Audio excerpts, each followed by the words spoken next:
Cricket से जुड़ी तमाम खबरें, वर्ल्ड रिकॉर्ड, आईसीसी रैंकिंग और आने वाली सीरीज के शेड्यूल से बाखबर रहने के लिए सब्सक्राइब करें बी ऑफिशियल चैनल को और दबाएं बेल के बटन को ताकि आप हमारी लेटेस्ट वीडियो सबसे पहले देख सकें।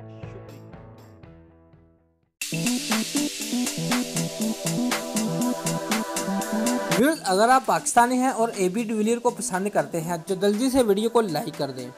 व्यूअर्स, वज़ीर आला पंजाब शहबाज शरीफ ने गुज़िश्ता रोज़ इंटरनेशनल क्रिकेट से रिटायरमेंट का ऐलान करने वाले साबिक जनूबी अफ्रीकी कप्तान एबी डिविलियर को शानदार अल्फाज में खराज अकीदत पेश किया। Viewers, social media website Twitter पर अपने पैगाम में शहबाज शरीफ का कहना था कि शाबाश एबी डिविलियर्स, मुझे आज भी याद है कि आपने किस तरह वेस्ट इंडीज़ के खिलाफ महज 31 गेंदों पर तबाहकुन 23वीं वनडे सेंचुरी स्कोर की थी और क्रिकेट के मदाह आपको बहुत मिस करेंगे। आप दुनिया के बेहतरीन बल्लेबाजों में से एक हैं। व्यूअर्स, शहबाज शरीफ का शाहिद अफरीदी के हवाले से मजीद कहना था कि हम आपकी 37 गेंदों पर सेंचुरी को कैसे भूल सकते हैं, जो लंबे अरसे तक वर्ल्ड रिकॉर्ड रहा।